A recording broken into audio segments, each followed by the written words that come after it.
at the center of a global trade storm. Former U.S. President Donald Trump has accused China of being economically hostile. And this time, the battleground isn't semiconductors or steel. It's soybeans and even cooking oil.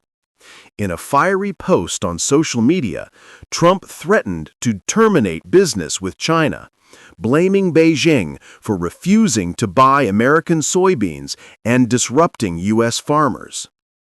This single statement has sent shockwaves through global markets, reigniting fears of another trade war between the world's two largest economies. The United States and China are once again at the center of a global trade storm. Soybeans are one of the U.S.'s major agricultural exports. China has been historically one of the largest buyers. In recent months, China has sharply reduced its purchases of U.S. soybeans, shifting towards suppliers in Brazil and Argentina.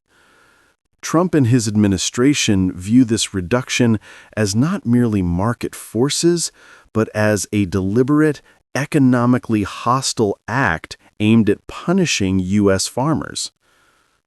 Soybeans are used for multiple purposes. Beyond food, oils derived from soy are used as inputs in cooking oil, animal feed, and biofuel production. Soybeans are one of the Trump's new countermeasure? He is considering terminating business with China involving cooking oil and other trade elements as retaliation. His argument, the U.S. can easily produce cooking oil ourselves. We don't need to purchase it from China. Some nuance.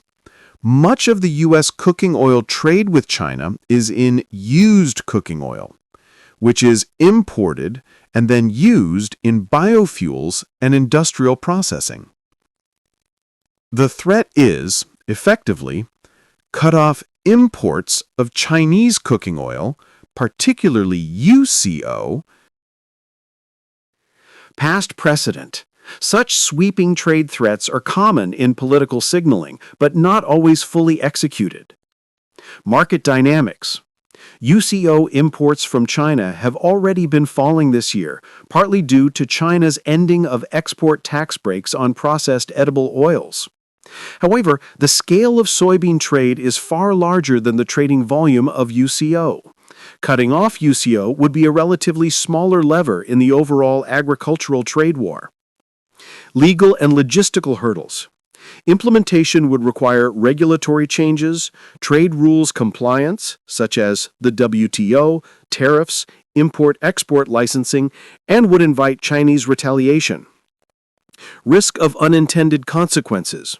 Rising domestic cooking oil prices, disruption to biofuel supply chains, and backlash from U.S. processors dependent on raw feedstocks.